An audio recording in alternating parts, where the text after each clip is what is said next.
안녕하세요. 국어 영역 강사 심천호입니다. 우리는 문학은 상위권의 변수다라는 큰 주제로 장장 5시간에 걸친 긴 이야기를 함께 나누고 있습니다. 오늘은 두 번째 소주제에 들어갈 겁니다. 지난번에 저희가 첫 번째 소주제에 해당했던 수능 문학은 왜 상위권의 변수인가로 이야기를 나눠봤고요. 오늘은 여러분들께서 수능 문학을 공부하시는 데 있어 이래저래 들어보셨을 법한 쓸데없는 오해들을 좀 얘기해 보려고 해요. 이제 그냥 오해들이 있었다라는 것에 그치는 것이 아니라 제가 거기에 대한 답변을 직접 드림으로써 이후에 여러분들께서 수능 문학을 공부하시는 데 있어 옳은 방향성을 구축하셨으면 하는 바람에 찍고 있습니다. 이야기는 크게 4가지로 이야기해 볼 거예요. 첫 번째는 문학은 주관적이기 때문에 답이 존재하지 않는다. 두 번째, 작가도 틀리는 수능 문학, 학생이 과연 현장에서 풀 수 있는가. 세 번째, 문학 개념어라는 것의 실체와 긍부정의 도식화가 가진 효용성. 네 번째, 기타 FAQ입니다. 네 번째 FAQ로 저희가 설정한 것은 이런 식으로 이야기하기에는 좀 가벼운, 하지만 그래도 좀 이야기는 하고 넘어가야 될 짜잘짜잘한 것들을 좀 몰아가지고 한 번에 답변 드리는 식으로 갈 거예요. 먼저 문학은 주관적이기 때문에 답이 존재하지 않는다. 이거 좀 얘기해 봐야 될 것 같아요. 제일 많이 나오는 이야기죠. 사실은 문학이라는 것은 주관적이다. 근데 시험은 객관적이다. 그러니까 문학이라는 것을 시험에 출제하는 것은 적절하지 않다.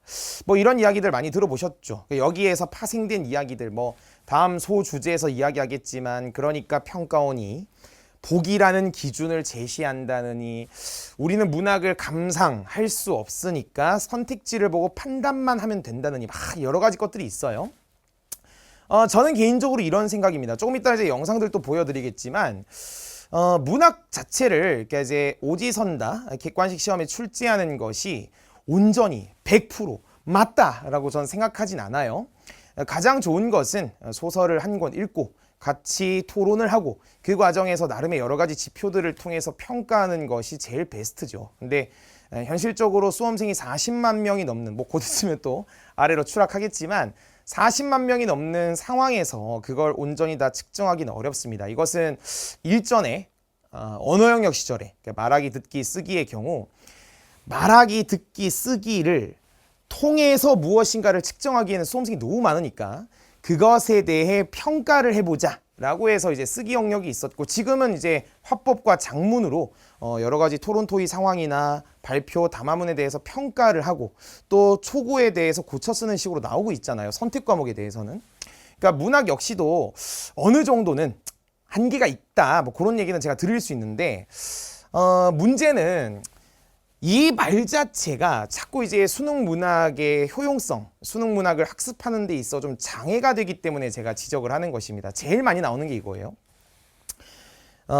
문학이라는 것은 감상하는 사람마다 다 달라. 당연하죠. 근데 A라는 수험생, B라는 수험생, C라는 수험생, Z라는 수험생 모두 다 하나의 작품을 동일하게 감상하지 않으니까 수능 문학 시험이라는 것이 너무나 문제가 많고 이거 다 바꿔버려야 돼. 아예 심지어는 문학을 시험에 내지 말고 독서만 봐야 돼. 이런 식으로 말씀하시는 분들이 있단 말입니다. 제가 말씀드리고 싶은 건 이거예요. 그 말은 수능 문학이 무엇을 요구하고 있는지를 정확하게 알지 못하기 때문에 하는 이야기라고 생각하고 있습니다. 그게 무슨 말이냐면 정말 학생들이 모두 다 다르게 감상하는 것인데 그걸로 시험을 출제하고 있는 게 맞을까요? 또 조금 더 파생돼서 현장에서 학생들이 문학 작품을 감상하지 못한다. 그 전제 아래에서 시험을 내고 있는 것이라면 지난 30년 동안 수능에서 문학이라는 것은 도대체 어떻게 출제가 되어 왔던 것일까? 차라리 그냥 1인 시위를 하는 건 어때? 문학 내지 말자고. 심지어는 학생이 감상할 수 없는 이런 주관적인 텍스트를 두고 시험에 냈으니까 평가원을 상대로 고소를 해보는 건 어때요? 근데 문제 없었지 않나요? 또 이거를 출제하시는 분들은 당연히 전공 교수님들이실 텐데 누구보다도 문학이라는 텍스트가 가지고 있는 주관성에 대한 이해가 높으신 분들일 것인데 왜 그분들은 아무 말 없이 이렇게 그냥 출제를 하고 있는 것일까요? 제가 다시 처음으로 돌아와서 문학은 주관적이니까 답이 존재하지 않는다. 사람들마다 감상하는 게 다르다. 그러면 전 이렇게 말씀드리고 싶어요. 혹시 지난 30여 년의 수능 역사 속에서 예비시행, 예비평가, 예시문항 또 훨씬 앞에 7번의 실험평가, 6월, 9월 모의평가, 11월 대수능 다 통틀어서 전제는 이제 평가원에서 출제했다는 걸 전제로 했을 때 학생들마다 모두 감상이 달라서 문제를 틀리게끔 내는 게 있다면 저한테 한 문제라도 한번 가져와 보십시오. 적어도 제가 기출문제를 보고 있는 한에서는 단 한 문제도 없었습니다. 그러니까 문학은 주관적이고 답이 없으니까 학생들이 풀 수 없고 감상하는 사람들마다 방향이 다 달랐다. 그래서 틀리는 문제는 한 문제도 없었다는 거. 다음 소주제에서도 이야기하겠지만 그러니까 평가원이 보기라는 기준을 제시하는 거 아니냐. 아, 그래요? 그럼 보기가 없는 지문들은 어떻게 하실 건데요? EBS 교재가 연계가 되니까 EBS 해석을 그대로 따른다? EBS에서 출제했던 것과 다른 주제의식을 물어봤던 지문과 문제는 어떻게 하실 건데요? 그러니까 뭔 얘기냐면 쓸데없는 방어 논리들이 많아. 다 걷어치우고 실제 수능에 무엇을 물어보는지 한번 얘기를 해보자고. 이게 이제 아마 중학교, 고등학교 거쳐오면서 한 번쯤은 들어봤을 법한 주관성의 예시거든요. 2009학년도 수능에 출제되었던 한용운 선생의 님의 침묵이야. 아는 것처럼 여기 님이라는 것에 대한 해석이 좀 분분하지. 과연 님이라는 건 뭐냐? 그러니까 내재적 접근을 해본다면 님이라는 것은 연인입니다. 좀 외재적으로 접근해 보면 우리 작가 입장에서 이게 표현론의 관점에서 보는 거죠. 작가 입장에서 이분이 스님이시니까 부처님이 아닐까요? 조금 더 가면 반영론적으로 가면 여기 있는 님이라는 것은 광복이다. 광복의 영광이다. 근데 제가 궁금한 게 혹시 그렇게 시험을 내는 걸 본 적 있으셨어요? 평가원에서 출제했던 문학 지문에 대한 문제들 중 그런 식으로 문제 냈던 게 있었냐고요. 저는 본 적이 없는데요. 그러니까 이 님이라는 것이 뭔데? 이 A야 B야 C야? 그걸 물어보는 건 낸 적이 없어. 평가원에서는 철저하게 내재적 접근만을 허용하고 있거든요. 외재적 접근할 때는 보기를 통해서 제시하는데 그건 나중에 또 얘기하기로 하고 다시 님에 대한 감상이 다양하다라는 것은 비평가들이 하는 것이고요. 수능 문제는 님에 대한 단일한 해석을 강요한다든지 또는 학생들의 다양한 감상을 배제한다든지 그러니까 이 님에 대한 해석을 막 이런 걸 묻지 않는다는 소리야. 쉽게 말하면. 뭔 말인지 이해되세요? 다시 문학은 주관적이고 답이 존재하지 않으니까 객관성을 담보로 하는 수능에서는 출제할 수 없고 답이 존재하지 않는다. 이 논리는 사실 말이 안 된다는 거죠. 수능 시험이 묻고 있는 방향성에 대한 이해가 결여되어 있으신 분들이 하는 소리다. 그러면 제가 이런 얘기를 하면 발레를 막 든다고. 선생님, 그 학생들의 주관이 개입돼서 틀리는 적은 있지 않나요? 아니 당연히 있죠. 근데 제가 질문하고 싶은 게 그게 문학에서만 그런가요? 아니, 문학에서만 그러냐고. 독서에서는 학생의 주관이 투영되어서 틀린 적은 없나? 나는 이렇게 말하고 싶어. 독서도 있잖아. 어떤 문장을 읽다가 앞에 나왔던 정의된 개념이나 맥락을 무시하고 자기 마음대로 주관을 집어넣어서 틀릴 때가 있거든. 근데 거기에 대해서는 군말이 없어요. 문학에 대해서만 유독 엄정한 잣대를 막 들이댄다니까.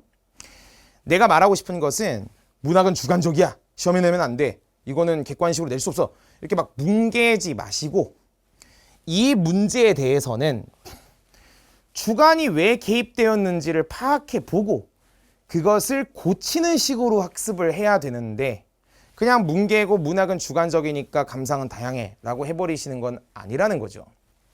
독서도요. 아까 말씀드렸던 것처럼 맥락을 놓치면 주관이 개입되고 해석을 잘못해서 틀리게 돼 있어요. 문학도 마찬가지야. 뭐 화자, 서술자 또는 뭐 글쓴이의 내면대로 읽지 않고 자기 마음대로 해석해서 틀리는 경우도 있다고. 문학이나 독서나 똑같다는 이야기를 하고 싶다 이 말이야. 그럼 또 이제 질문이 나와. 선생님, 우리 국어 영역의 역사 속에서 다양한 감상으로 인해 틀린 문제 있지 않나요? 그래? 그런 문제 어디 있어? 여기 있잖아요, 선생님. 2004학년도 수능 17번 문제. 백석의 고향이라는 시와 관련돼서 의원이라는 것과 유사한 기능을 가지는 걸 골라봐. 그래서 1번 테세우스, 2번 미노타우루스, 3번 미궁의 문, 4번 비밀의 방, 5번 실. 이게 그 당시에 최초로 수능에서 오류가 났던, 그래서 복수 정답을 인정했었던 문제거든요. 정답을 그 당시에 평가원은 3번의 미궁의 문이라고 발표를 했고 이후에 실이라는 것, 이제 이거 5번 선지였는데 이걸 복수 정답으로 인정하게 되는 경우가 있었습니다. 그럼 다시 물을게요. 이 문제가 정말 해석의 다양성, 감상의 다양성 때문에 틀린 것일까요? 좀 면밀하게 들여다볼 필요가 있을 것 같아요. 다시요. 제가 똑같은 말 계속 반복합니다. 이 문제를 틀린 게 수능 문학이 다양한 감상을 요구하고 있고 그래서 학생들이 틀렸다? 과연 그런 맥락에서 오류, 복수 정답을 발표하게 된 것일까요? 그럼 직접 한번 읽고 풀어보시죠. 자, 여기 이제 백석의 고향이라는 시거든요. 뭐 직접 지문을 읽고 문제를 같이 풀어봅시다. 우리 이제 시를 접근할 때는 뭐 수업에서도 제가 누차 강조하게 되겠지만 무조건 화자 중심으로 생각해야 돼요. 화자의 인식 속에서 벌어지고 있는 일들이에요. 그러니까 당연히 화자의 내면 세계, 주관이 투영될 수밖에 없고요. 묘사되어 있는 세계들에 대해서는 마음속의 형상, 심상, 이미지를 그리면서 접근해 주셔야 됩니다.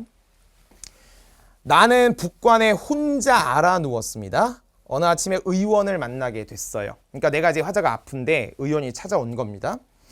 의원은 열애와 같은 상을 하고 관공의 수염을 드리웠습니다. 뭐 열애, 관공 몰라도 상관없어요. 이게 이제 석가모니고 이게 관우를 말하는 것인데 의원의 외양, 겉모습을 떠올려 보면 뭐 허허허허허 뭐 이런 느낌이야.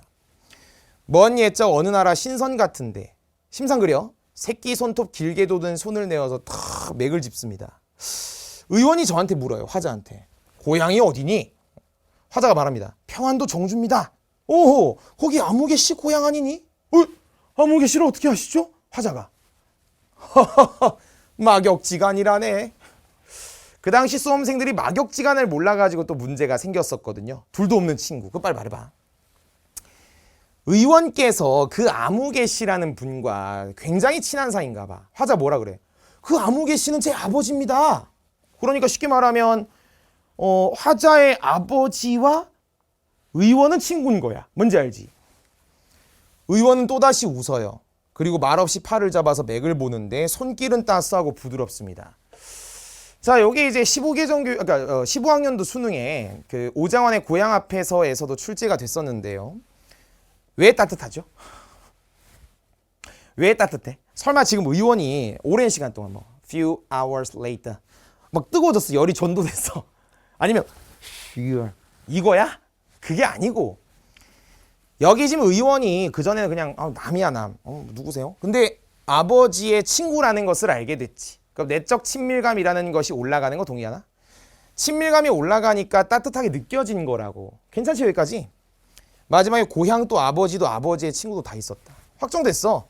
아버지의 친구 의원이야. 근데 고향과 아버지가 있는 거 어떻게 알아요? 그게 아니고요. 진짜 막 고향 무슨 해리포터에 나오는 그 주문처럼 이게 아니라 의원이라는 이 매개를 통해서 고향과 아버지를 생각하게 됐습니다. 이 소리잖아요.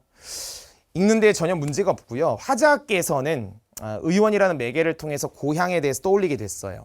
북관에 혼자 알아 누워 있다고 했으니까 화자는 지금 고향에 없는 상태네요. 그럼 부재하는 대상에 대한 생각이니까 고향에 대한 그리움을 드러냈습니다. 라고 하는 거 전혀 문제 없다고. 그러면 그 당시 17번 문제를 딱 들어가. 아까도 말씀드렸던 것처럼 의원과 유사한 기능을 하는 걸 골라보세요 라고 했다고. 그러면 감상을 한번 해보자. 일로 와보세요. 제가 그림을 한번 그려볼게요. 여기 이제 화자 계세요. 머리 한번 써보자. 지금 이제 백석의 고향이라는 시에 대한 이야기를 하고 있는 거예요. 여기 의원이 있습니다. 의원을 통해서 뭐 아버지도 이쪽에 고향이라 해볼까요? 화자의 정서 자체가 그리움으로 설정되어 있어. 그럼 봐봐. 의원을 통해서 고향을 떠올리게 됐어. 자기가 말해줘. 그럼 여기 의원은 무슨 역할을 하는 거야? 여기는 의원이 매개 역할을 한다는 건 동의할 수 있지. 뭐 매개체라고 해도 상관없어. 그러면 저는 이렇게 말해 보려고요. 화자는 지금 고향에 없죠. 그러면 우리 수업 때도 하지만 화자는 현재 결핍의 상태입니다. 그러면 화자는 요 의원이라는 것을 통해서 뭐 하게 될까? 이 고향을 떠올리게 된 것이니까 결핍을 전제로 한 인식은 무조건 지향이에요. 그 말해보자. 뭐 수업 때 다 하겠지만 고향이라는 것은 화자가 도달하고자 하는 최종 지향점이에요. 뭐라고? 최종 지향점. 그럼 여기 있는 고향이라는 것이 화자 입장에서 이상세계다. 이렇게 말하는 거 솔직히 부담 없지? 가능해. 그러면 너에게 지금 찾아보라는 것은 요 매개, 의원과 같은 역할을 하는 거 말해보라 이 소리야. 가보자. 그리스 신화에 나오는 영웅 테세우스. 뭐 미궁으로 들어가서 Chamber of Secret, 비밀의 방에 들어가려고 해. 소가 한 마리 있어요. 갑니다. 미궁의 문을 찾아. 미궁의 실끝을 미궁의 문설주에 묶어놓은 뒤 자신의 예지와 본능으로 미로를 더듬어 비밀의 방에 이릅니다. 지금 평가원에서 발표한 정답이 미궁의 문 3번이었단 말이에요. 그럼 이제 평가원의 논리는 이거였습니다. 그 당시 여기 이제 테세우스가 있어요. 뭐 이름 기니까 안 쓸게요. 테세우스가 지금 뭐냐면 미궁의 문이라는 것을 통해서 비밀의 방에 들어간다. 그치, 논리가 예쁘게 보이잖아. 아하, 그럼 여기 미궁의 문이라는 것은 위에 나왔던 의원과 마찬가지로 매개체 역할을 할 거고, 아직 비밀의 방에 이르지 못했으니까 테세우스는 현재 결핍의 상황. 그랬을 때 이렇게 미궁의 문을 통해서 비밀의 방에 이르게 된다. 그러면 비밀의 방이라는 것이 지향점이다.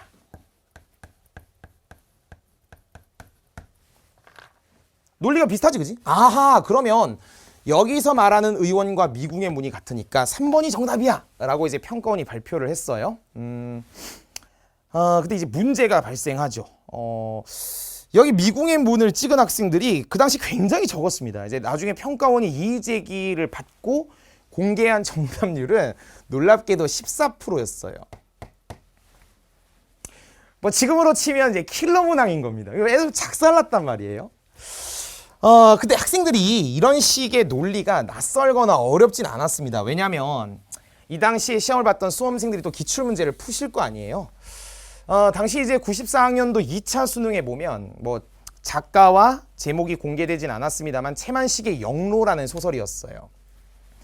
승객이라는 주체가 기차라는 매개체를 통해 목적지라는 지향점에 가는 것처럼 민족이라는 것이 당시 정답이 4번. 민족 지도자를 통해 장래에 도달한다. 그러니까 요 메커니즘이랑 일로 와보세요. 저 메커니즘과 이 메커니즘이 같은 건 느껴지시죠? 그러니까 낯설게 느껴지진 않았다고. 근데 봐.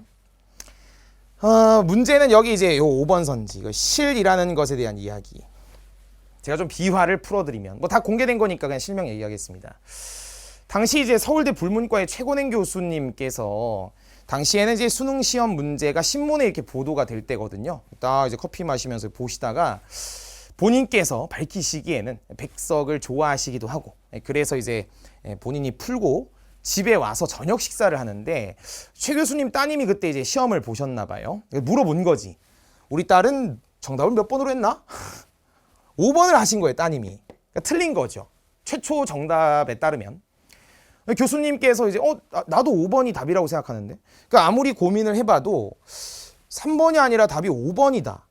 그래서 이제 한겨레 신문에 황모 기자님을 통해서 이제 평가원 측의 입장을 전달을 해요. 그때부터 이제 시작이 된 거죠. 왜냐하면 그동안 수능이라는 시험이 공신력이 있는 시험이었고 또 당시에는 이의제기 시스템 자체가 없었습니다.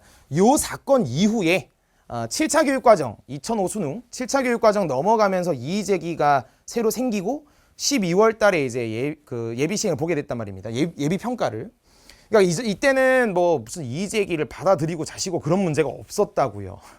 막 사설들 신문에 막 대소특필하고 문인들 얘기 나오고 당시에 막 3번을 지지하는 학생들이 시위를 하고 뭐 어떤 신문은 심지어 뭐 특검을 수용해라 막 이런 얘기도 나올 때였단 말입니다. 5번 선지 어떻게 생각하세요? 당시 5번 선지가 이제 복수 정답으로 인정됐는데 저의 입장을 물으신다면 전 뭐 이 당시 완전 잼민이 시절이니까 제가 이제 평가원 기출들을 쭉 풀면서 저도 이제 뭐 이의제기가 있고 없고 지금 그런 문제를 논하기 전에 저도 이거를 쭉 풀어봤을 때 저는 5번이 답이다라고 했습니다. 왜 심찬우는 3번이 아니라 5번을 답으로 했을까요? 이리 와보세요. 지금 겉으로 봤을 때는 여기 있는 테세우스가 미궁의 문을 통해서 비밀의 방에 가는 게 맞죠. 의원과 마찬가지로 매개 역할을 하는 것도 동의할 수 있다고요. 근데 뒤에 보시면 뭐라 돼 있냐면 괴물을 죽여 테세우스가 그리고 시리를 따라 무사히 밖으로 나왔단 말이야. 그러니까 비밀의 방에 간 게 끝이 아니었다고. 시를 통해서 밖으로 나오게 됐단 말이야. 일로 와봐봐. 그러면 논리가 이거잖아. 비밀의 방이 고향과 같다. 지금 의원과 미궁의 문이 같다면 고향과 비밀의 방이 같아야 돼. 그럼 여기 비밀의 방이 이상세계여야 된단 말이야. 이상이라는 것은 주체 입장에서의 최종 지향점이라고. 근데 비밀의 방이 최종 지향점 맞나?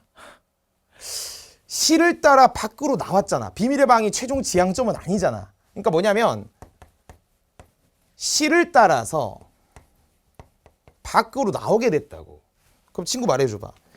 여기 실이라는 것도 매개 역할을 하지? 매개체. 뭐 이제 그리스 신화 아시는 분들은 이게 이제 아테네라는 걸 아실 텐데 됐고요. 그런 거 필요 없고. 여기 있는 테세우스의 최종 지향점은 어딘데? 비밀의 방에 가서 미노타우로스를 죽였어. 괴물을 죽였다고. 그러면 현재 테세우스는 뭐 이렇게 할게 그냥 비밀의 방에 계신 거 맞지? 나는 아직 밖으로 나가지 못했어. 그러니까 결핍의 상태. 그럼 실이라는 매개를 통해서 밖을 나가게 됐고 여기 밖이 결국 최종 지향점이 되는 거잖아. 자 이렇게 보면 이제 네가 좀 명확하게 보일 것 같아. 말해볼래?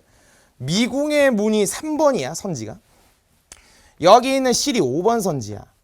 그럼 네가 봤을 때 여기 매개체 중에 의원과 유사한 기능을 하는 건 누구니? 감이 오니? 단번에 실이 답이다라는 것은 아실 거란 말이야. 평가원이 그 당시에 이제 복수 정답을 인정하면서 학회에 자문도 구하고 할 때 이 문제의 오류가 어디서 발생했는가를 분석했을 때 나왔던 최종 결론이 뭐였냐면 발문에 나와 있는 단어가 유사한 기능이었다고. 그러니까 발문에서 사용한 이 단어가 좀 부족했다. 좀 더 앞에 말을 써줬어야 했다가 최종 결론이었단 말이야. 왜냐면 유사한 기능으로 치면 매개체를 묻는 거니까 미궁의 문도 되고 실도 된단 말이야. 말을 좀 더 갖다 붙이면 정확하게 말했을 때 의원과 같은 거는 실이야 실. 왜? 최종 지향점으로 가는 거니까. 그럼 봐봐. 내가 이걸 왜 보여주는 것 같아? 지금 문학은 주관적이니까 수험생들, 감상자들마다 감상하는 게 다 달라서 오류가 생긴 걸까? 아니라니까. 애초에 출제가 잘못됐어. 이런 것들 때문에. 감상자들마다 다양하게 감상하니까 틀린 게 아니라고. 그러니까 그 당시에 이제 얘기 나온 게 고향은 뭔가 밝고 플러스 같은 느낌이고 비밀의 방은 뭔가 이제 소가 있으면 칙칙하고 어둡고 부정적인 느낌. 근데 밖은 뭔가 플러스 밝은 느낌. 그러니까 이제 이거다. 그건 사실 말 같지도 않은 논리고. 또 이제 그 당시에 최근행 교수를 공격했던 막 진짜 말 같지도 않은 논리가 너 불문학인데 네가 국문학에 대해서 뭘 하냐. 그건 진짜 개소리고요. 지금 이 문제에서 오류가 생긴 게 덮어놓고 해석의 다양성 때문에 틀렸다가 아니라 사실 엄밀히 말하면 발문에서 사용한 단어의 문제 그리고 정확하게 출제자들께 제가 감히 교수님들 까는 건 아닙니다. 이거를 이제 설정하는 데 있어. 되게 말을 조심하게 되네요. 설정하는 데 있어서 좀 오류가 있었다. 그러니까 발레로서 적절치 않다는 거지. 감상자들이 다양하게 감상하니까 틀린다 이런 건 아니라는 거야.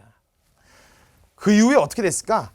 시험 끝나고 나서 막 이제 신문에서 막 털어대는 거죠. 우리나라 또 난리 났잖아 또. 문인들 또 두 손 두 발 다 들었다 막 난리가 난 거지 뭐.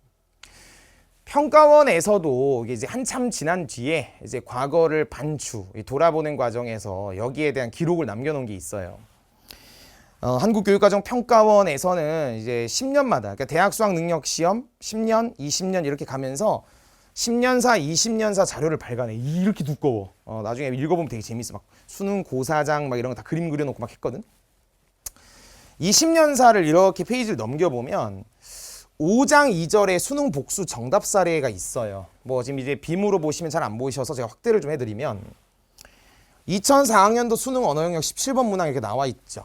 이게 이제 그 당시에 평가원 입장에서 굉장한 흑역사로 기록이 되는 거지. 뭐 이후에도 물투, 무슨 또 지구과학원, 뭐 이후에 또 뭐 세계 지리 뭐 오류들이 있었지만 이 당시에는 이게 진짜 컸나 봐. 열어보면 인트로에 나오는 내용에 막 당시 엄청난 사회적 비용을 치렀다라고 고백하고 있어요. 그래서 까보면 막 이제 지문과 문제 보기에 막 이의 신청을 어떻게 처리했고 당시에 출제 내부팀의 분위기는 어땠고 막 적혀 있어. 읽어보면 되게 재밌다고.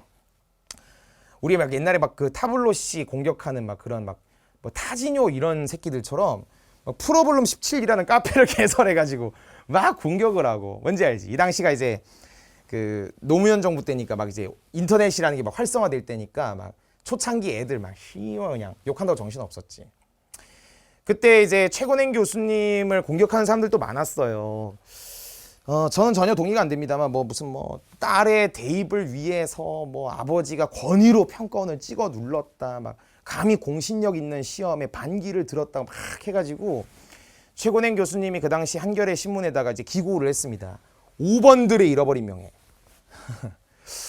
제가 이제 이 기사를 읽으면서 뭘 느꼈냐면 굉장히 글을 잘 쓰셨다. 이게 되게 정론직필이거든요. 단순히 한 아버지가 딸의 대입을 위해서 그렇게 한 것이 아니고 그동안 국가가 하는 것은 무조건 옳다라는 그 사고방식에 대해서 이후 세대를 위해 반기를 들었다 이렇게 쓰셨어요.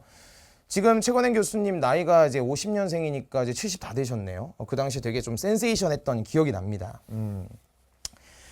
다시 돌아와서 제가 이 이야기를 하게 됐던 이유 아시죠? 문학은 주관적이야. 답이 존재하지 않아. 감상자들마다 방향이 다 달라. 그러니까 수능 문학이라는 것은 시험에 낼 수 없어. 문제를 풀 때 답이 없는 거니까 주관적이니까 여러 가지 이제 기준들이나 이런 게 제시돼. 이게 다 개소리거든요. 주관적이죠 당연히. 시험은 객관성을 담보지. 40만 수험생들이 보편적으로 감상할 수 있는 수준으로 출제하고 있고 아까 한용운의 님의 침묵처럼 님에 대해서 이거야 저거야 물어보는 그딴 시험이 아니라니까. 좀 이따 내가 보여드릴 거야. 그럼 수능 시험이 도대체 뭘 물어보고 있는지를. 물론 저도 이런 입장은 있죠. 저도 이제 미천하고 비루하지만 학부생 시절에 전공이라는 걸 해봤잖아요.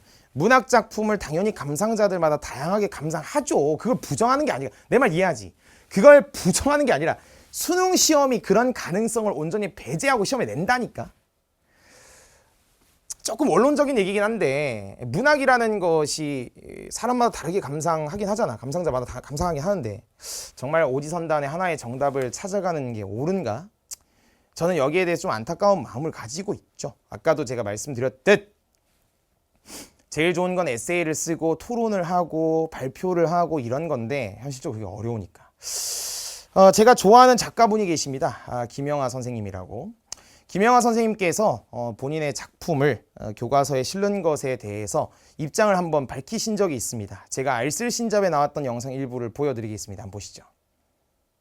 교과서에 실린다 그러면 좋아할 것 같은 게 일반적인 인식인데 그러니까 명예로울 것 같은. 네, 그런데 저는 이제 문학 작품이잖아요. 근데 단편 소설을 주로 실는데 그걸 잘라서 실으면 안 돼요. 단편 소설은요, 맞아. 전부 처음부터 끝까지 보도록 쓴 거예요, 작가가. 지문처럼 이렇게 들어가 있으면 안 되는 거구나. 네네, 그렇게 그거가 제일 문제라서 사실은 프랑스라든가 이런 나라에서는 단편을 통으로 읽고 토론하게 하거나 에세이를 쓰게 하거나 이런 건데 우리는 뭐 거의 한두 달락만 그렇죠. 이렇게 잘라가지고 근데 그거 가지고도 또 문제는 뭐냐 하면 답을 찾게 하는 거예요. 여기서 작가가 말하려고 하는 여기서 작가가 비판하고 있는 뭐 사회의 뭐는 근데 실은 문학이라는 것은 자기만의 답을 찾기 위해서 보는 거지 작가가 숨겨놓은 어떤 주제라든가 이런 거를 찾기 위해서 하는 보물찾기가 아니거든요.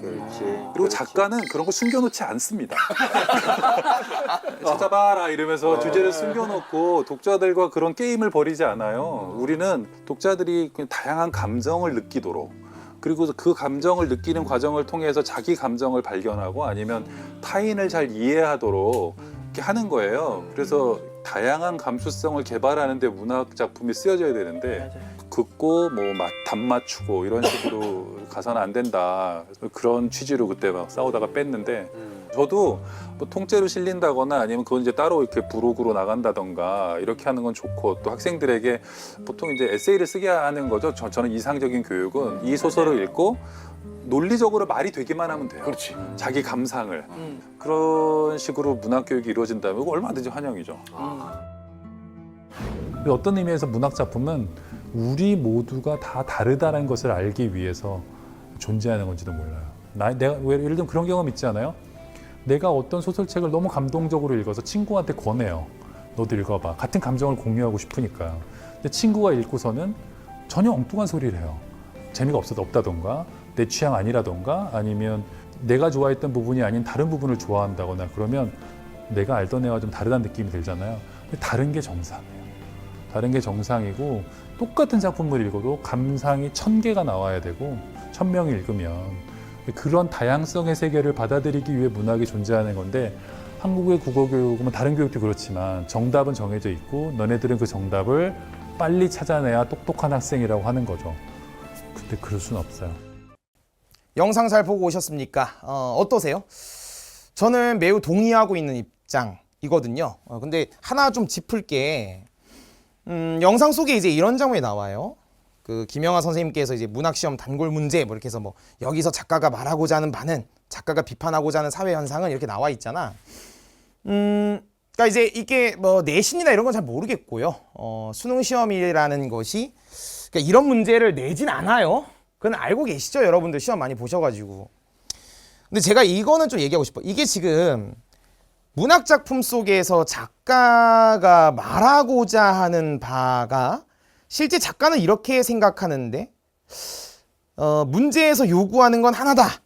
그러니까 이건 잘못된 거다라고 뭉개지 마시고 조금만 면밀하게 들여다보세요. 이런 질문을 하면 안 되나요? 그러니까 이게 수능 시험에 나오진 않는데 이런 문제를 내면 안 되나요? 그러면 문학 작품이라는 것이 다 다른가요? 예를 들어서 이제 작품 속에서 일제강점 치하, 그러니까 일제 치하 아래에서 부정적인 현실을 비판하는 노래를 하고 있어요. 근데 그거를 갑자기 애가 다르게 읽어가지고 저는 뭐 긍정의 세계를 노래합니다. 뭐 내지는 뭐 일제 좋아요. 뭐 이런 식으로 감상하진 않잖아요. 기본적으로 우리가 평가원에서 말하는 이제 행동 영역 중 사실적 사고에 입각해서 이런 문제 수능이 안 내지만 작가가 말하고자 하는 바를 물어볼 수 있는 거 아닌가요? 교과서에 그런 게 나온다니까요. 교과서 제가 지금 저작권 때문에 띄울 수는 없습니다만 교과서 학습 활동에 기본적으로 이 작품의 사실적 사실관계를 확인하는 게 있다니까요. 그 정도도 확인 못하게 하는 건 좀 문제 있는 거죠. 비판하고자 하는 사회현상 물어볼 수 있죠. 이런 거죠. 이 작품 속에 물론 김영하 선생님 말씀처럼 이렇게 탁 잘라가지고 이건 이제 문학의 참맛을 느끼기 어려운 건 맞죠. 근데 제가 드리고 싶은 얘기는 작품을 통으로 줘. 그럼 이 작품을 감상했을 때 보편적으로 우리가 느낄 수 있는 작가의 메시지, 비판하고자 하는 사회현상 이런 건 파악할 수 있죠. 거기서 나아가서 실제 교과서의 심화학습도 그렇게 되어 있습니다. 이 작가가 사회현상에 대해서 이런 비판을 했는데 나도 현재 우리 사회에 대해서 갖고 있는 문제의식 이런 걸 한번 발표해보자. 이런 게 나와 있다고.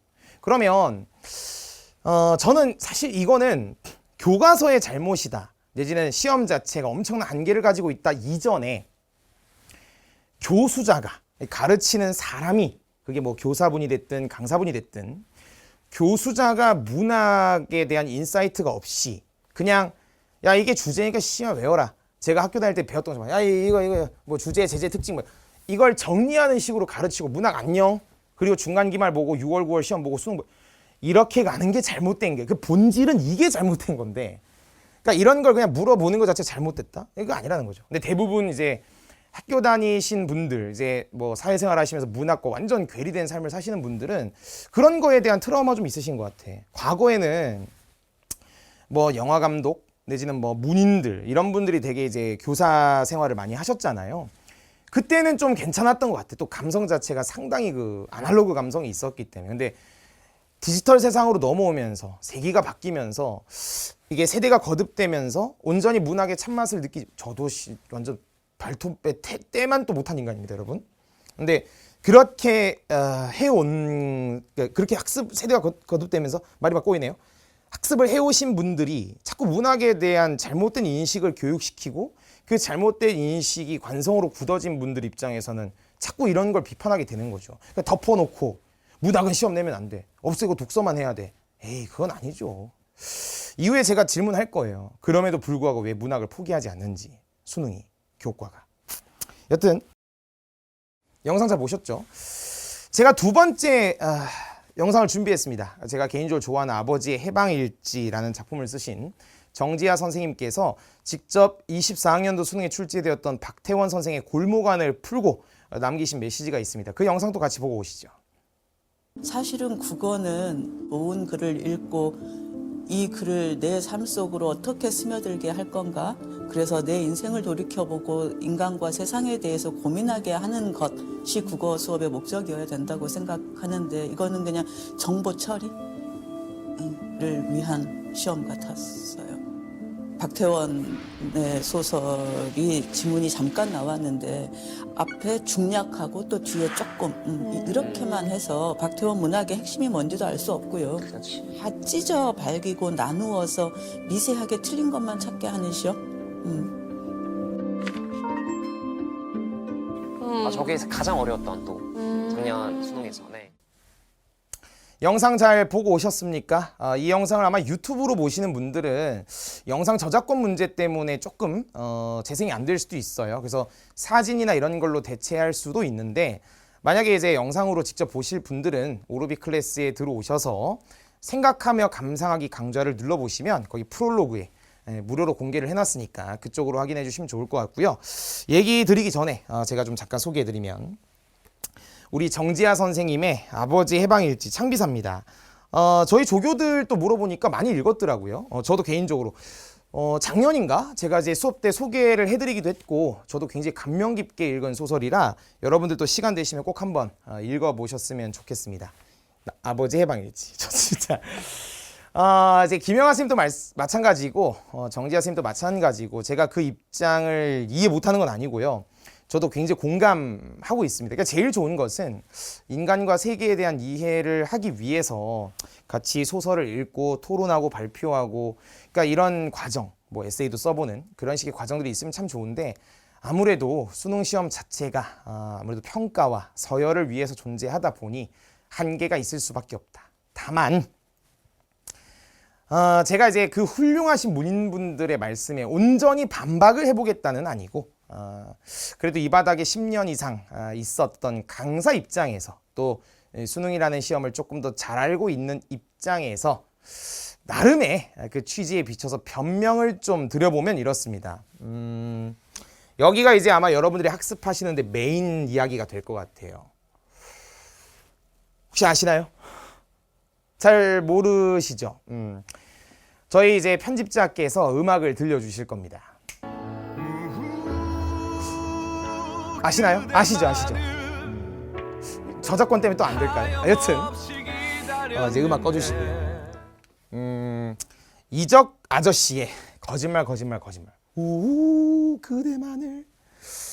제가 이거를 이제 왜 갑자기 가져왔냐면 이적 씨가 처음에 이 노래를 작사 작곡을 하시면서 어떤 마음으로 이제 이 음악을 만드셨는가 그거를 이제 밝히신 그 기사를 봤는데 예전에는 좀 그런 게 있었잖아요. 아무래도 좀 집안 형편이나 이런 게 좀 안 되면 아이를 이제 놀이동산에 데리고 가서 엄마 뭐 좀 이따 올게 하고 아이를 버리고 가는 경우가 많았단 말이에요. 그때 이적 씨가 그 아이의 마음에서 이제 쓰셨다고 하더라고요. 근데 기사를 찾아보니까 이효리 씨는 주인을 기다리는 유기견을 생각했다고 되어 있어요. 그래서 이적 씨가 이제 그 당시 히든싱어에도 나오셔가지고 음악이라는 것은 굳이 설명한다고 말하기보다 듣는 사람이 어떻게 수용하는지가 더 중요하다. 그러니까 이게 이제 문학하고도 같은데 수능 시험에 여러분 혹시 이적 씨는 이런 의도로 쓴 건데 예를 들어 이효리 씨가 수험생이야 쳐봐. 난 이걸 생각했어. 근데 야 개소리 하지 마. 유기견 아니야. 작가의 의도는 이거야. 뭐 뒤에 좀 이따 또 오해할 때 말씀드리겠지만 내가 이걸로만 답을 골라. 그렇게 내는 게 수능 시험일까요? 정말 일정 대목을 찾아가지고 긁어내서 막 찢어 발겨가지고 미세하게 틀린 걸 찾도록 만드는 그런 시험일까요, 정말? 저는 이렇게 좀 말씀을 드리고 싶어요. 슬픔이라는 감정을 느꼈던 상황들은 사람마다 다를 수 있죠. 예를 들어 제가 슬픔을 느꼈을 때는 뭐 할머니가 돌아가셨을 때 그 슬픔이 있었고요. 우리 감독님 같은 경우에는 옛날에 여자친구와 헤어지고 그런 적 있나요? 됐습니다. 그때 느꼈던 슬픔이 있으실 거고 뭐 이게 내가 슬픔이라는 감정을 느꼈던 상황들은 다 다르죠. 감상자들마다. 그리고 그 슬픔의 색깔, 그 슬픔의 깊이, 그것도 좀 차이가 있을 수 있죠. 근데 어떤 상황이든 그때 감정의 슬픔이라는 것은 다르지 않죠. 예를 들어 제가 슬픔의 감정을 바탕으로 썼는데 그거를 우리 다른 감상자께서 보시고 오 기쁨이야 그렇게 느끼진 않죠. 어떤 분은 뭐 할까요? 뭐 분노야 뭐 이런 식으로 하진 않잖아요. 수능 시험은요 작품 속에 등장하는 예를 들어 이런 감정, 물론 이것만 묻는 건 아닙니다만 감정을 느낀 그 상황을 통일시켜라. 뭐 유기견을 생각했다. 닥쳐. 이런 시험이 아니에요. 평가원에서 요구하는 것은요. 이 슬픔이라는 감정에 공감할 수 있는가까지예요. 보세요. 100명의 감상자가 있다고 해보세요. 화자는, 시로만 예를 들게요. 화자는 한 명이에요. 근데 그 한 명이 지금 작품 속에서 슬픔을 노래하고 있어요. 근데 그 슬픔이라는 감정을 아까 100명이었나요? 100명 다 슬픔이라고 느끼는 게 보편적인 공감이고 감상 아닌가요? 아니 예를 들어서 일상 속에서도 제가 막 슬퍼하고 있어요. 근데 어떤 분이 저를 보고 넌 기쁘구나? 이렇게 하진 않잖아요. 아 물론 좀 막 사이코야. 막 100명 지금 뭐 40만이니까 뭐 그중에 뭐 한 명은 다르게 느끼지 않을까? 그런 것까지는 배려하지 않는 거지. 이거 지금 보편적인 걸 요구하는 시험인데 아무리 네가 극10T라 하더라도 이거를 슬픔이라고 느끼지 못한다? 그건 말이 안 된다고. 수능 문학은 슬픔이라는 그 감정에 공감하는 것까지만 요구해. 네가 슬픔이라는 감정을 가지고서 시험 끝나고 나서 이렇게 생각해 보는 거지. 아, 내가 슬픔을 느꼈던 상황은 어떨까? 그럼 떠올려 보고 써보고 하는 이후의 문제고 수능 시험은 여기까지. 그리고 다시 말해서 화자, 시에서 서술자, 소설, 글쓴이, 수필 어떤 상황에서 슬픔을 느끼고 있는지 이걸 떠올려 보라는 거야. 슬픔에 공감하고 텍스트로 제시되어 있는 이 자아들의 상황을 이미지로 그려낼 수 있는가를 물어봐. 아니 봐봐. 지금 예를 들어 시라고 쳐봐. 친구야. 아버지 해방했지. 여기에 텍스트 막 작품 쓰여 있어요. 이걸 읽으면서 슬픔인데 기뻐라. 그런 건 안 돼. 보편적인 감상. 슬픔이다. 공감하는 거. 그리고 이 텍스트를 보고 아 화자가 이런 상황이라서 예를 들어 사랑하는 님과 이별했어. 그래서 슬픔을 느끼는구나까지. 수능은 거기까지라고. 이 사랑하는 님이 임금이야 무슨 뭐 광복이지 그런 걸 물어보는 게 아니라니까. 수능 시험 자체가. 그러니까 이 텍스트를 보고 화자가 이런 상황에서 이런 행동을 하고 이런 말을 하네. 그걸 그려보고 이미지로 떠올려보고 공감하고 그 슬픔에 공감하는 거 거기까지. 굳이 말하면 내재적 접근만 하라는 거지. 이걸 두고 A라는 사람은 이렇게 하고 B라는 사람은 이렇게 하고 C는 이렇게 하고 그런 걸 물어보지 않아.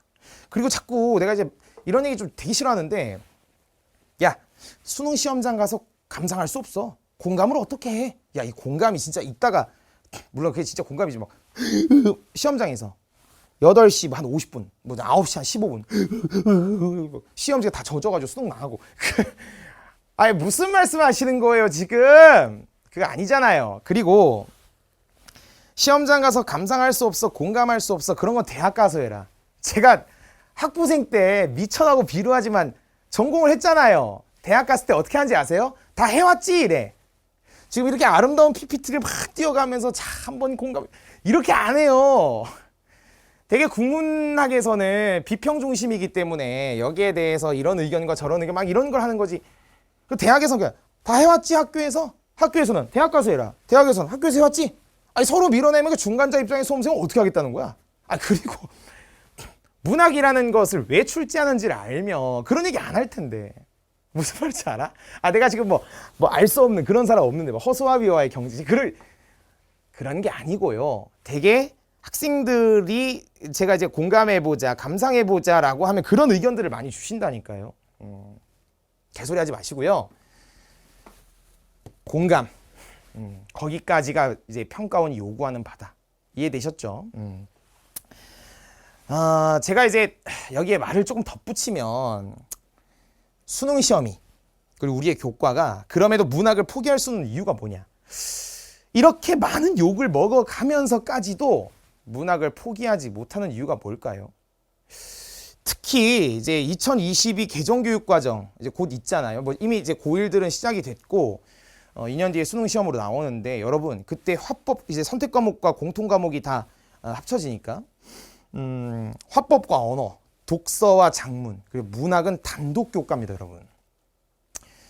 왜 이렇게 욕을 먹는데도 문학을 포기하지 않을까요? 이거를 단순히 뭐 문학을 전공하는 교수들 간의 어떤 카르텔이다 지금 이렇게 비하할 건 아닌 것 같은데요.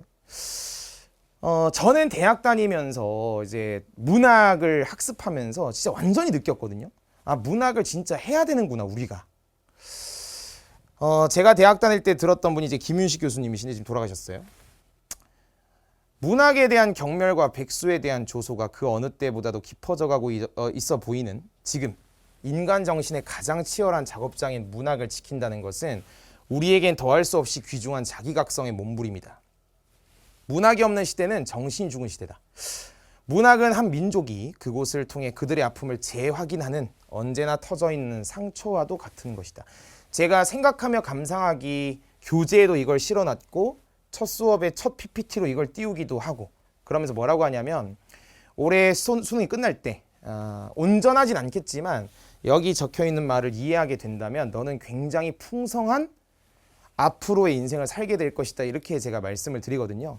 문학 작품을 제대로 감상해보지 않으신 분들은 이게 그냥 개소리로 느껴지실 거예요. 저는 이 문장을 대학교 이제 한 4학년쯤 됐을 때 나름 그래도 문학 텍스트를 좀 봤잖아요. 저는 너무 충격을 받았고 그동안 내가 좀 잘못 살았나? 이런 생각이 들 정도로 되게 놀랐던 기억이 납니다. 2025년의 대한민국은 어떤 모습일까요? 이렇게 거울을 대한민국에게 지어주고 스스로의 모습을 보게 했을 때 지금 대한민국이 어떤 상황일까? 반목과 질시, 갈등과 혐오가 들끓고 있는 이 사회 속에서 AI 기술이 날로 발전해가는 이 상황 속에서 이제 문학 따윈 필요 없어. 심지어 이제 출판사에 계신 분들도 작가들도 문학 이제 망했구나라고 이제 자조하고 있는 상황이야. 근데 아시죠? 한강 선생께서 작년에 노벨 문학상 수상하셨잖아요. 그게 우리한테 시사하는 바가 뭐라고 생각해요? 우리 교과가 우리 수능이 뭐 제가 대변하는 건 아니라 그랬어요. 근데 적어도 교과서를 읽고 수능 문제를 풀면서 제가 느끼는 바는 앞으로도 영원히 포기할 수 없다. 왜? 인간이기 때문에 그래. 인간이기 때문에. 김윤식 교수님이 이제 명퇴하실 때 그 서울대학교에서 저희 학교에서 석좌 교수로 계셨는데 그렇게 말씀하시더라고. 인간으로 태어난 것이 정말 다행이었다. 뭐 이렇게 말씀하셨던 기억이 나거든. 뭐 그 의미를 제가 다 이해할 수도 없고 다 설명할 수도 없지만 이분이 내가 살면서 본인 스스로는 이제 뭐 나는 내 글을 직접 써서 발표해 본 적 없는 그냥 죽은 사람들 책장에 있는 책들을 끌어내는 묘지기에 불과하다라고 스스로 이렇게 말씀을 하셨지만 저는 그 말씀이 되게 인상 깊더라고요. 본인이 한평생 문학을 하고 살았던 것을 그렇게 표현하시는 거 보고 나도 인간이기 때문에 포기하지 말아야겠다고 생각했거든요. 이건 오늘 다 설명할 수는 없고 저희 마지막 소주제 우리는 왜 문학을 해야만 하는가 거기서 좀 더 다뤄보기로 하겠습니다. 여튼 제가 앞에서 이야기했던 문학은 주관적이고 시험은 객관적이다. 이거 조금 이해는 되시나요? 감상자들마다 방향이 다 감상하는 게 다 다르니까 문학을 출제할 수 없다. 수능은 그런 걸 물어보지 않는다 그랬어요. 이것도 네 번째 소주제에서 크게 한번 이야기할 겁니다. 수능 문학은 우리에게 무엇을 측정하고자 하는가에서요. 돌아와서 자 이제 두 번째 이야기입니다. 작가도 틀리는 수능 문학 학생이 과연 현장에서 풀 수 있는가? 이제 이 이야기도 참 많습니다. 이게 수능 문학을 공격하는 가장 좋은 말들이 이런 거잖아요. 여러분들도 이제 그런 방어 논리가 있으시잖아. 작가도 틀리는 수능 문학 학생이 과연 현장에서 할 수 있는가? 과연 수능 시험이라는 것이 제대로 된 시험이 맞는가? 그러니까 이제 단편적인 논리는 이거잖아요. 작가는 이런 의도로 썼는데 시험에서 그 작가 의도를 맞춰봐. 근데 작가는 그런 의도로 쓴 게 아닌데? 뭐 이런 거.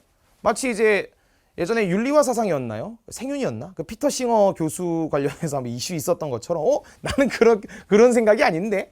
근데 평가원에서 그렇게 내고 저는 이렇게 말하고 싶은데요. 수능 시험이 작가의 의도를 맞히는 그런 시험인가요? 그런 시험 아닌 것 같은데요. 그러니까 여기 이제 선봉장에 서신 분들, 뭐 사실 여러분들 계십니다. 근데 아까 뭐 김영하 선생님도 영상에 잠깐 말씀하셨지만, 선봉에 서신 분은 이제 이분이죠. 최승호 선생님.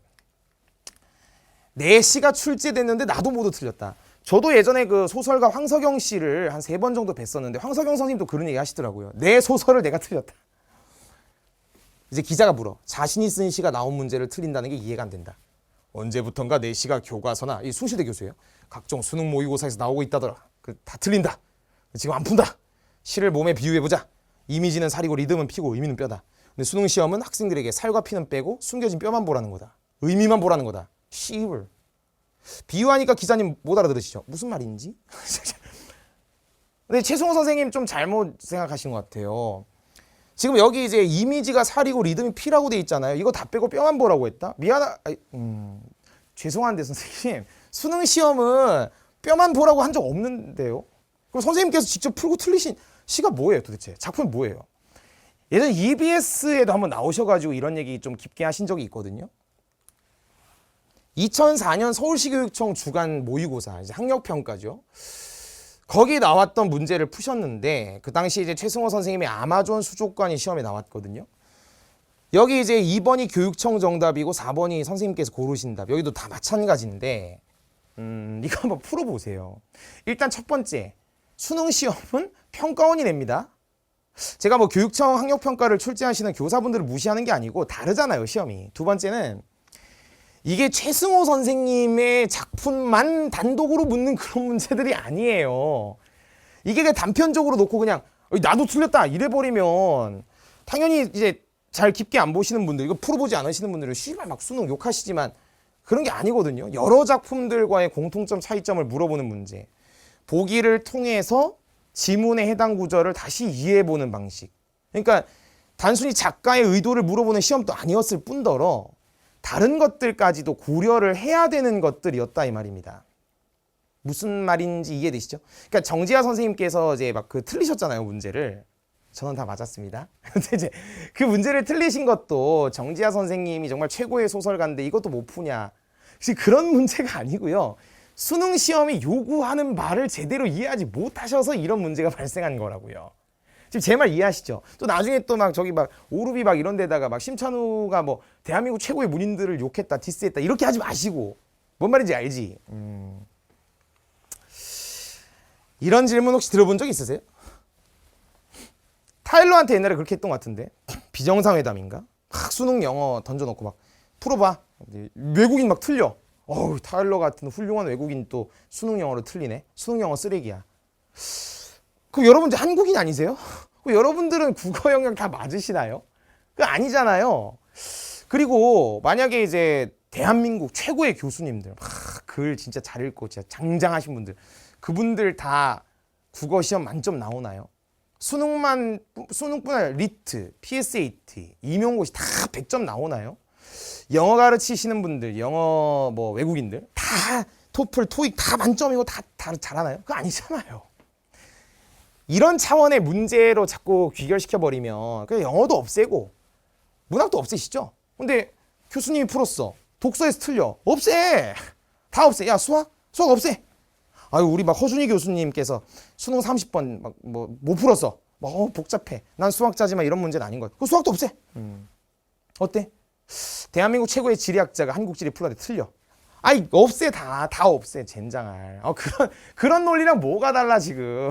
아니, 다 하지 마. 야, 어차피 죽을 거 씨발 왜 살아? 죽자, 그냥. 같은 거 아니에요? 아니, 너무 비약인가요? 죄송해요. 시험이라는 게 여러분, 아는 게 나왔다고 다 맞나요? 그러니까 작가가 내 작품이 나왔다고 해서 그 시험 다 맞는 건가요? 시험이라는 건 여러분, 기술이 필요하고요. 숙달이 필요해요.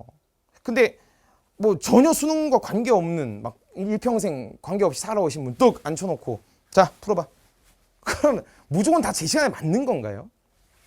그거 아니잖아요. 성기선 평가원장님, 그분도 이제 예전 유튜브 하실 때 뭐 전직 평가원장이 뭐 수능 국어를 풀어보았다 해서 막 22학년도 수능 국어 풀어보셨거든요. 4등급 나오셨어, 여러분. 세상에, 평가원장 또 풀지 못하는 시험? 수능 없애자. 어때? 내 논리 어때요? 숙달되지 않으면 당연히 어려운 거 아닌가요? 내신 시험 다 알고 있는 지문 나오지 않나요? 국어만 놓고 봤을 때 다 아는 작품 나오잖아요. 근데 왜 100점 안 나오세요? 무슨 말인지 이해돼? 조금 다른 결의 문제일 수는 있는데 제가 드리고 싶은 이야기는 작가가 자신의 작품이 나왔는데 그걸 틀렸으니까 시험은 잘못됐다라고 그냥 뭉개기에는 좀 고려해야 될 게 많지 않을까요? 어떠세요? 수능 시험이라는 것이 어떤 것을 물어보고 있고 그 시험을 치르기 위해서 끊임없이 숙달하신 분들이 겨우 시험을 잘 보는 건데 숙달되지 않은 사람이 그냥 툭 보고 툭 시험 본다. 그럼 EBS 다 외우세요. 그럼 EBS 사장님은 EBS 연계된 지문 다 외우고 다 하실 수 있는 건가요? 그 출제하신 교사분들 똑같, 그거 아니라 이해되시죠? 그러니까 긴 말하지 않겠습니다. 제가 영상 하나 보여드리겠습니다. 한번 보시죠. 수능 만점자들이 나오잖아요, 가끔. 네. 느낌이 좀 어떻습니까? 저희도 출제를 하고 나서 다시 풀어보면은 몇 문제씩 틀리거든요. 저희가 출제한 건데도 잘 기억이 안 나고 그래서 틀리는데 만점을 받는 학생들을 보면은 감탄이 나옵니다. 감탄하게 되는데. 영상 잘 보고 오셨습니까? 지금 이제 상상국어평가연구소 대표님이시죠. 이제 강상희 전 교수님. 어때요? 수능 없앱시다. 출제하신 분들도 다시 푸니까 틀리네요. 수능 만점자가 있어. 전 과목 만점자.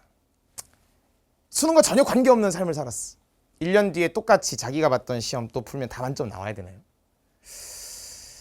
무슨 말인지는 이해되시나요? 그러니까 작가도 틀리니까 하지 맙시다 이렇게 뭉개지 마시고 수능이라는 시험이 단편적으로 작가의 의도를 물어보는 시험도 아닐 뿐더러 여러 가지로 고려해야 될 말들, 그러니까 이제 그런 식의 보도에는 진실과 거짓이 좀 섞여 있어요. 그런 것들을 좀 명확하게 보셨으면 좋겠다는 마음에 준비한 거고, 수능 문학을 공부하시는 데 있어서 자꾸 본질을 보지 못하고 막 곁가지로 끼어드는 여러 가지 회의론에 자꾸 귀 기울이면서 학습에 장애가 발생하지 않기를 바랍니다. 자, 이제 끝을 향해 달려가네요. 세 번째입니다. 문학 개념어라는 것의 실체와 긍부정의 도식화가 가진 효용성.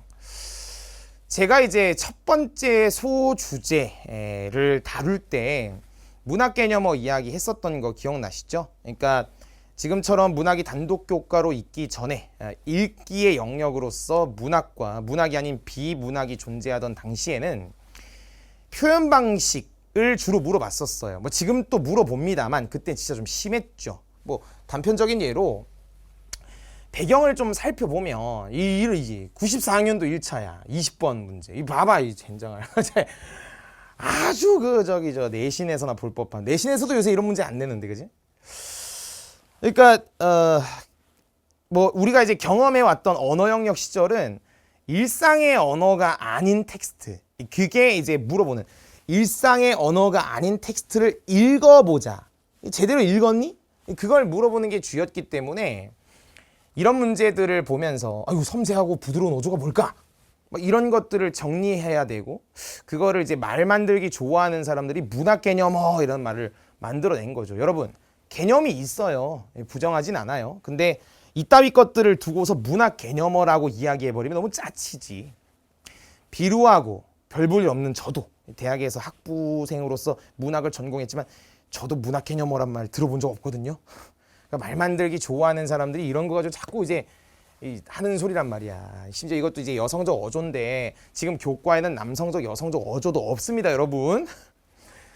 아니 여성만 섬세하고 부드러운 어조를 쓰지 저를 보세요. 남자잖아요. 저도 섬세하고 부드러운 어조를 쓰지 않니? 그러니까 과거에는 교육 과정이 달랐고 그때는 읽기의 영역 속에 문학이 있었으니까 자꾸 이런 걸 주되게 물어봤었던 거고 물론 지금도 물어보지만 그러니까 제가 말씀드리고 싶은 이거예요. 여러분들이 이제 문학 개념어라고 말씀하시는 것들을 제가 한번 쭉 가져와 봤어요. 어때요? 문학에서만 쓰니? 이런 말들 문학에서만 쓰나? 그것도 아니죠. 또 문학이라서 특별한 개념이 존재하나요? 사실 본질은요, 어휘의 문제예요, 여러분. 아이 담담한 어조 이거 어떻게 하실 거예요, 이거? 문학 개념어 책들 보면 막 이렇게 막 쓸데없는 소리 해놨던데, 옛날 책들 보면 담담하다 어떻게 해? 담담 담담 뭐 또 의지 섬세하고 부드러운 어조만 자기야? 초월 뭐, 승화 기체 고체 이제 뭔 소리 하시는 거야 지금? 문학 개념어라는 것이 사실은 그냥 어휘의 문제야. 소설을 푸실 때 뭐 시점에 대한 거, 이런 건 개념이 있죠. 제가 말씀드리고 싶은 건 문학 개념어라는 말 쓰지 않아도 문제 푸는데 아무 지장이 없어요. 이런 것들은 기출을 통해서 어휘를 학습하면 다 해결될 문제야. 아이 봐봐. 이게 이제 25학년도 수능. 촬영하고 있는 시점 기준으로 가장 빠른 게 25 수능이니까요. 어우 불편해. 어우. 저는 이런 것들을 보면 뭐 사실 예전에도 마찬가지긴 했지만 선택지가 표현 방식에 따른 효과, 뭐 반어적 어조를 활용해서 시적 긴장감을 높인다. 이렇게 나오는 추세가 아니고요. 25학년도 수능에서도 22번 문제 딱 하나 냈어요. 딱 하나. 화자의, 서술자의, 글쓴이의 내면을 드러내기 위해서 이런 표현 방식을 쓰면 이 내면이 어떻게 드러나지? 그러니까 요게 핵심인 거지. 표현 방식에 집착해서 하강적 이미지. 그게 아니라니까. 그러니까 실제로 풀 때 시간의 흐름이 있었나? 부정적 현실의 극복. 내면 자체가, 태도 자체가 그런 게 있었나? 상황 자체가 반전되게 있었나? 분위기는 상황으로 판단하거든요. 없는데요, 다? 4번 답이에요, 그냥. 무슨 말인지 알아? 그리고 짬이 좀 차잖아. 그러면 알아. 4번 같은 게 답이라는 게 이거 얘기하면 또 이제 여러분 이씨 너는 강서 새끼니까 그러지.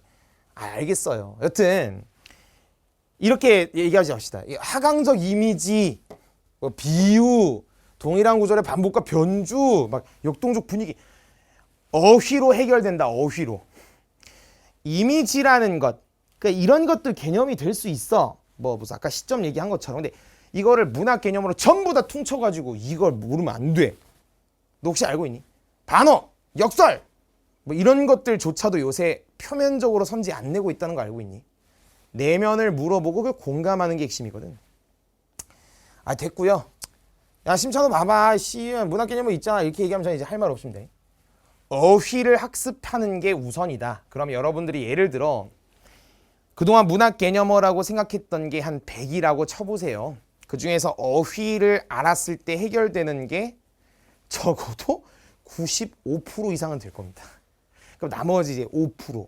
그거는 학습을 해주시면 되는 거지. 그거 다 뭉개가지고 문학 개념어다 이렇게 해버리면 곤란해. 환상에서 빨리 벗어나. 어휘가 안 되는 거야. 가볍게 좀 얘기해보면 이게 모든 시어를 긍부정으로 구분하는 거.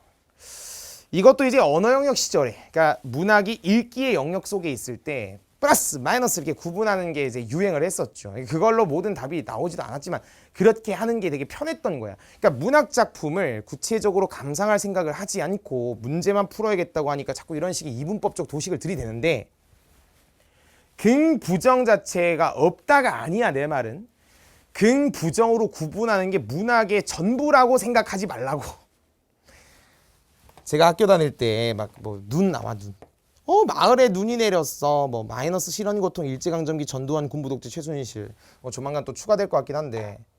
그러니까 이런 식으로 학습하지 말라고.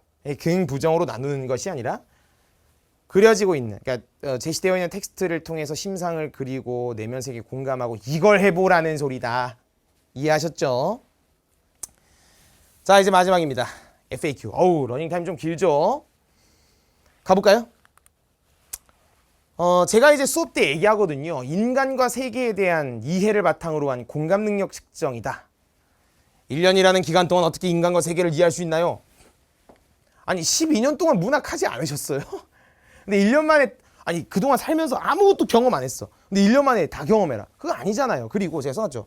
학습 방법 안내서에도 나오듯 작품의 수준과 범위가 고등학교 교육과정을 벗어나지 않도록 한다. 네가 보편적으로 19년 동안 경험해보지 않은 진짜 이상한 감정을 시험에 낸다? 그러지 않는다. 여러분들이 살면서 보편적으로 경험해봤을 법한 것들을 시험에 내고 그건 12년 동안 교과서 베이스로 여러분들이 다 경험한 것을 내니까 이런 질문 좀 하지 마요. 인간과 세계를 1년 안에 이해할 수 있나요? 라고 하지 말고 일단 해봐. 돼. 물론 늘 말하지만 1년 만에 안 될 수도 있어. 그거는 이제 인간과 세계를 이해할 수 없었기 때문이라기보다 공부가 미진했던 거지 그동안. 그렇게 보는 게 맞지. 문학은 서치가 답 아닌가요? 뭐하러 복잡하게 감상하죠? 아휴, 아니 평가원에서 감상을 하라고 하는데 왜 자꾸 감상을 안 하려고 그래? 이 감상이 내가 첫 번째 소주제 얘기했지만 정지야, 아버지의 해방일지. 이 쌍 이게 감상이 시를 읽을 때 이렇게 낭독이고 친구야. 교과서에서 제시하는 틀을 바탕으로 구절들을 다 뚫어봐야 돼. 그리고 지금 아시죠? 문학의 난도가 올라가고 있잖아요. 구절들에 대한 구체적 감상 요구하잖아요. 한번 가져와 보라니까. 아니 독서에서는 모든 구절을 다 이해하고 독해하자고 하면서 왜 이렇게 문학에 대해서는 약속한 것처럼 침묵할까? 답은 나왔지 뭐. 시를 감상할 줄 몰라. 소설을 감상할 줄 몰라. 그러니까 약속한 것처럼 침묵해. 그러니까 이 본질을 외면하고 자꾸 말을 만들어. 무슨 말인지 알아? 제가 다음 소주제 할 때 이야기하겠지만 이 본질을 외면하니까 자꾸 딴소리가 나와. 마치 제가 독서 수업할 때 이야기했던 것처럼 책을 많이 읽고 나름대로 텍스트에 대한 경험, 활자에 대한 노출비도 높아졌을 때 해결되는 것들을 이 본질을 하지 않고 외면하니까 자꾸 무슨 다른 소리가 나온다니까. 독서할 때도. 문학도 마찬가지야. 야 시험장 가서 시험 문학 어떻게 해? 나도 못해. 아유 왜 그러세요. 그럼 이런 결과가 나온다고요. 이즘을 논한만의 문제였을까요? 골목안만의 문제였을까요? 이건 왜 그런 건데요? 자꾸 또 이제 텍스트를 벗어나니까 또 막 겸양의 태도 가지고 또 논쟁들을 하고 있다고. 됐어요. 여러분 서치 하실 거면 문학 공부하지 마세요. 서치만 하면 그게 수능입니까? 제 말 이해하시죠?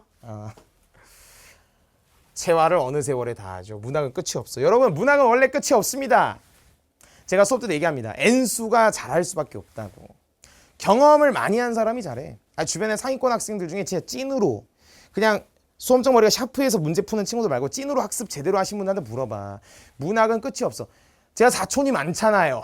저희 사촌들 다 저보다 학벌 좋은 거 제가 다 수업 때 많이 얘기했죠. 다 문학이 어렵다 그래. 술자리 해보면. 그래서 시중에 나온 문제집 다 풀어봤대. 문학은 계속 경험해야 돼. 어쩔 수 없어 친구야. 그게 아는 작품이 나와야 돼가 아니라니까. 낯선 작품 못 풀어가 아니라니까. 무슨 말인지 알지? 완성 없어. 감상의 틀을 바탕으로 일관되게 계속 여러 작품들을 경험해 나가서 시험장에서도 그렇게 대응하는 게 맞다. 선생님 말씀들은 다 이해했습니다. 현장에서 과연 할 수 있을까요? 방향의 문제야. 방향의 문제. 할 수 있다 없다 이런 논쟁하지 말고 계속 경험해봐. 독서 마찬가지로 현장에서 100% 이해라는 건 애초부터 불가능해. 근데 안 될 거다. 또 실전적으로지 못하다. 실전이라는 미명 뒤에 숨어서 자꾸 부끄러운 본인의 실력을 감추려고 하지 마세요. 그리고 그렇게 문학 공부 대충대충 하고 서치로만 해결할 거면, 기본을 챙기지 않을 거면 그냥 문학하지 말고 수학하세요. 1월 달부터 문학한 친구나 11월 수능날 아침부터 한 친구나 별로 차이 없을 겁니다. 무슨 말인지 알죠? 아무것도 없이 그냥 한번 시험 보세요. 다 틀리나요? 수능에 나오는 국어 영역에 나오는 50문제 다 틀리는 거 아니잖아요. 국평호란 말이 괜히 왜 있어요? 그러니까 여기에서 올라갈 거예요. 그 기본을 쌓아가는 것, 그것부터 시작해야 돼. 처음은 힘들 수밖에 없다고. 이해되셨죠? 저 긴 시간인데 제가 이제 수능 문학에 대한 쓸데없는 오해들에 대해서 좀 이야기를 하고 답을 좀 드리는 시간이었습니다. 제가 이제 말 주변이 없어가지고 이게 제대로 제 메시지가 전달됐는지 모르겠습니다. 근데 또 이거 보고 또 막 시비 걸고 이러지 마시고요. 반박시 네 말이 다 맞음. 저희 이제 수강생들에게 좀 명확한 학습 방향, 지침을 좀 드리기 위해서 촬영한 것이니까 또 시발시발 하지 마시고 제 이야기를 잘 들으시고 쓸데없는 이야기들에 귀 기울이지 마시고 온전히 올바른 학습 방향을 가지고 전진하시길 바랍니다. 자, 이제 두 번째 소 주제는 여기까지고요. 다음 세 번째 소 주제가 진짜 핫합니다. 아마 제가 봤을 때 제일 높은 조회수를 기록하지 않을까 싶습니다. 세 번째 소 주제, 보기 문제의 본령은 무엇인가 들어가도록 하겠습니다.